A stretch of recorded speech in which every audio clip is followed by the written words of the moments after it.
Welcome to the InfoWars Nightly News. I'm David Knight. It's Monday, October the 14th, 2013, and here are our top stories.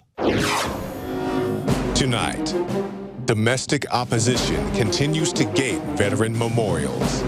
Then, Michael Savage joins the hunt for missing nukes. And food stamp recipients ransack a Walmart. That's next on the InfoWars Nightly News. Because let me tell you something, when these things implode like this, it'll implode so bad that the globalists won't even be able to ship in food and stuff for themselves. Well, it was just 5 weeks ago that InfoWars broke the story of nukes being moved secretly at Dyess Air Force Base. Now, these were nukes that were not supposed to be there, and we were told that they were going to South Carolina. Later, we found out that Lindsey Graham was fear-mongering about terrorist attacks, nuclear terrorist attacks in Charleston, South Carolina, and we learned that the #2 missile commander was dismissed on that same day. Now, when that happened, a retired Air Force General Eugene Habinger said, "I know of no other case ever of a deputy commander who was relieved for cause." Now, he was the commander from 1996 to 1998, and it was a nonsense charge. He's not been charged by local authorities. But then it got much stranger on Friday. The #1 commander of missile commands, nuclear missiles, was dismissed. And no one else other than InfoWars and Michael Savage are interested in reporting this story. The crony media isn't interested in investigating anything about nukes being moved or even what appears to be an unprecedented purge of top-level nuclear commanders. And the fact that these firings were leaked in an email, and the email said that it was due to a lack of trust over a temporary assignment.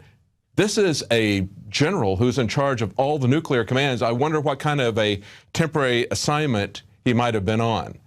Now, of course, it also is interesting to note that the general who relieved him of command had previously been in charge of space and cyberspace. Now, that would have obvious connections to the surveillance state. So the crony media is not interested in covering this, and I guess that is the real story. Now, also breaking on this weekend, if you remember, Obama is shutting down everything, right? He shut down all the memorials in Washington. These are memorials that are out in the open where there's no entrance fees. He even tried to shut down the Grand Canyon and thousands of miles of the Atlantic Ocean. But when he tried to keep World War II vets away from their memorial, that was a bit much for most people. And this weekend, they took him on. They took down the barricades and they defiantly but peacefully took them to the White House and stacked them in front of it. Now, today, they put them right back because Obama just doesn't realize what a PR disaster his behavior is. He's acting like a petulant, spoiled brat. And look at this video footage of this guy just spoiling for a fight with the veterans, egging them on. Isn't that disgusting? I mean, Obama is saying to the World War II vets, you didn't build this. And for once, he's right. They fought for something very different than the kind of government that we're getting from Barack Obama. Now, there was another confrontation at the White House this weekend, and this was from a Nobel Peace Prize nominee who lost to Obama for the Nobel Peace Prize. Malala is from Pakistan, and she confronted him about drone strikes, and she pointed out, she expressed her concerns that drone attacks are fueling terrorism. Innocent victims are killed in these acts, and they lead to resentment among the Pakistani people. That's right, they actually create more terrorists than they kill.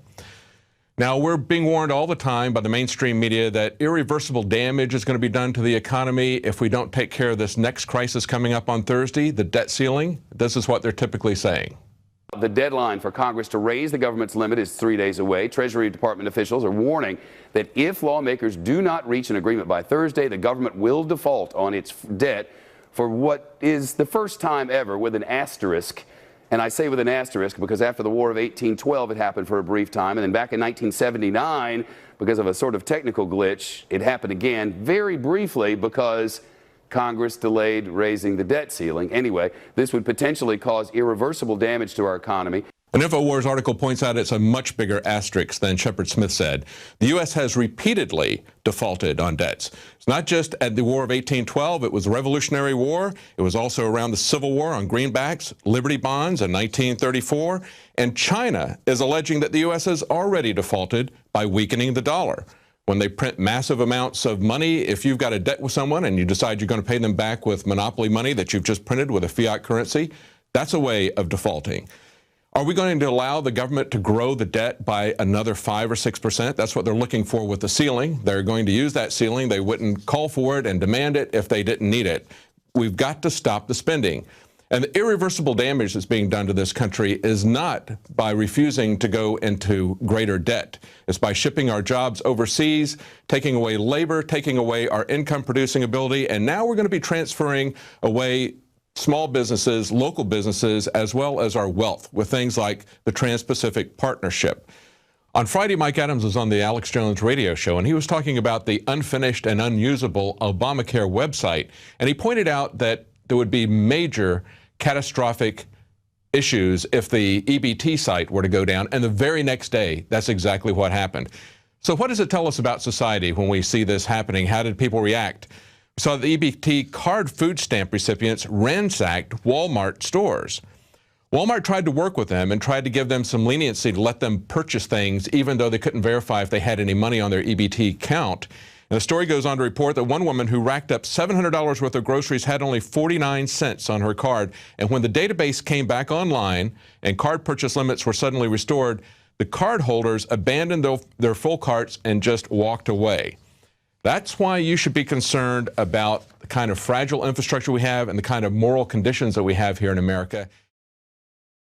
Now you can watch the InfoWars Nightly News streaming live as it happens for free. Check it out at Infowars.com/show.